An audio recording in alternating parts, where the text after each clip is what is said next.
Hallelujah. Hallelujah. Hallelujah. Praise the name of the living God. Praise the Lord, saints around the world. I want to welcome you to the Sunday service. I want to thank God that we are yet again into His presence. The presence of God is where we are made complete. Hallelujah. Our lives are incomplete outside the presence of God. But when we are in the presence of God, we are made complete. We come to the place of completion. Hallelujah. We come to the place of completion in God. We remember in the Bible that when man sinned, he was out of the presence of God. The consequences are he started looking for what to eat. It never happened like that. The consequences are through his through working very hard. That's where man is supposed to get something to eat. We all know that. Then, by birth pains, that's how a woman is supposed to get to have a child. But it wasn't like that. Not until man deviated away from the presence of God. Hallelujah. So in the presence of God, we are made complete. I welcome you all to this wonderful Sunday service. I want to thank God for you. I want to embrace God. I want to give God all the glory that He's still preserving you. That means you matter to Him. Hallelujah. You matter to Him. Now, cause you are the only image of God. Because you are the only image of God, gives Him a reason to intervene in your life. Because you matter to Him. Because you are the only image of God. Hallelujah. We were made in the image of God. The first meeting that happened in creation was to create man in the image of God. Hallelujah. Hallelujah. I want to remind you in the book of Genesis chapter 1 verse 26, the Bible says that then God said, let us make man in our own image, after our likeness, and let them have dominion over the fish of the sea, 1, over the birds of the heavens, 2, and over the livestock, 3, and over all the earth, 4, and over every creeping thing that creeps on the earth, 5. Hallelujah. To 27. So God created man in His own image. In the image of God, He created him, male and female, He created them. Hallelujah. We are the first meeting. Remember chapter 1, Genesis, verse 1, the Bible says, in the beginning, God created the heavens and the earth.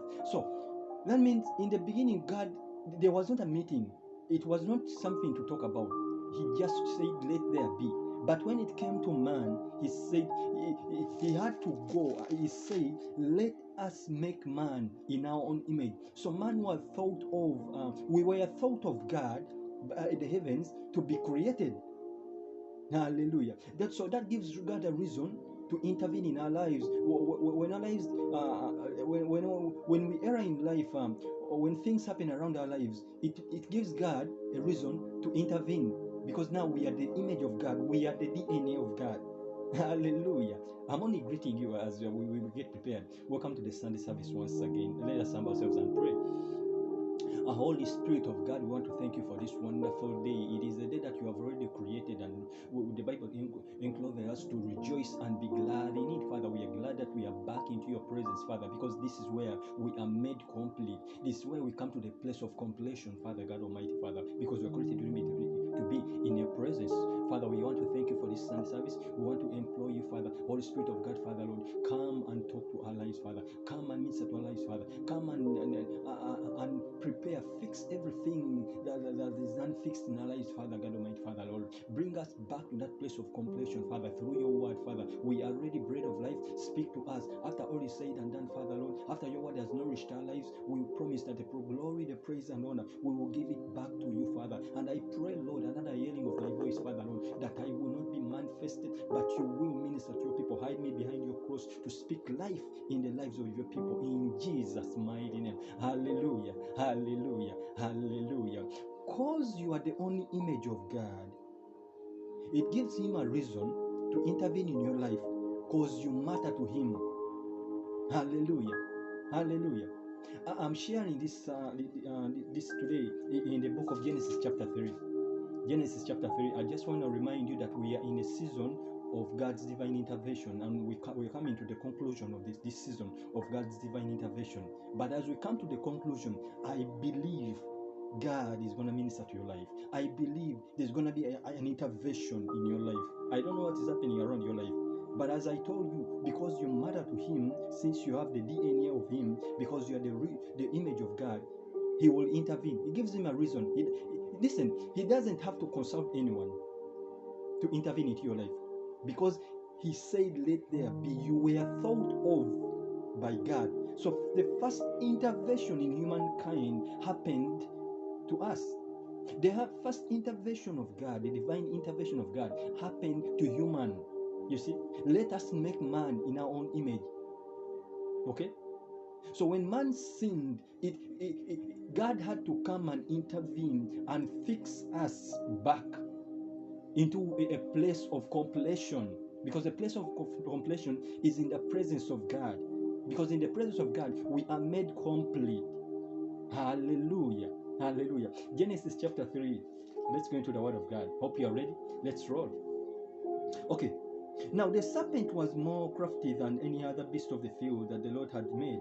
He said to the woman, did God actually say, "You shall not eat any of the tree in the garden"? And the woman said to the serpent, "We may eat of the fruit of the trees in the garden, but God said, You shall not eat the fruit of the tree that is in the midst of the garden, neither shall you touch it, lest you die." Verse 4. But the serpent said to the woman, "You will not surely die, for God knows that when you eat of it, your eyes will be opened, and you will be like God, knowing good and evil." And so when the woman saw that the tree was good for food, and that it was delight to the eyes, and that the tree was to be desired to make one wise, she took of its fruit and ate, and she also gave some to her husband who was with her, and he ate.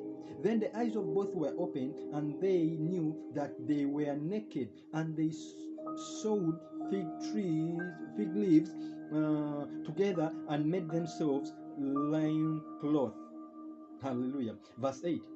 And they heard the sound of the Lord God walking in the garden in the cool of the day, and the man and his wife hid themselves from the presence of the Lord. Please underline for me, they hid themselves from the presence of the Lord. Hallelujah. And God among the tree, hid themselves from the presence of the Lord God, among the trees of the garden. But the Lord God called to the man and said to him, "Where are you?"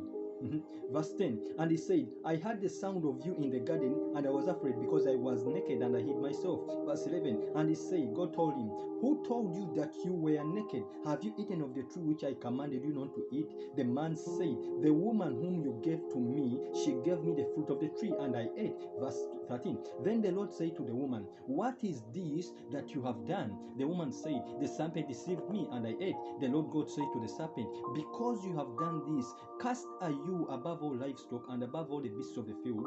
On your belly you shall go, and your dust you shall eat all the days of your life." Verse 15. "I will put enmity between you and the woman, and between the offspring and her offspring. He shall bruise your head, and you shall bruise his heel." To the woman he said, "I will surely multiply your pain in childbearing." Oh God. Now, there we go. We are out of the presence of God. Now, these are the consequences. He said to the woman, "I will surely multiply your pain in childbearing.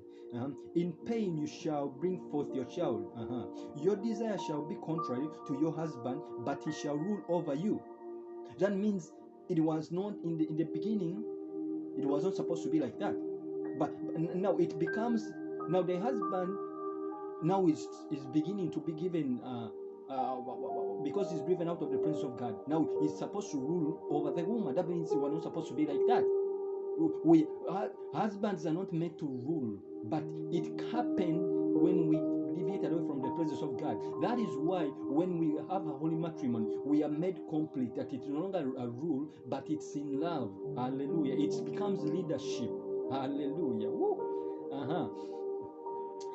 Let me repeat verse 16 for your clarity. To the woman I said, I shall surely multiply your pain in childbearing. In the pain you will bring forth Children, your desire shall be contrary to your husband, but he shall rule over you. You see that? Verse 17. And he said to Adam, because you have listened to the voice of the wife, and have eaten of the tree of which I commanded you, you shall not eat of it. Cursed is the ground because of you. In pain you shall eat of it all the days of your life. That means everything you have to get, it shall be through pain. It wasn't supposed to be like that. Let's go to verse 18. Thorns and thistles it shall bring forth for you, and you shall eat the plants of the field. That means we are not meant to eat the plants of the field, but because we deviated off from the presence of God.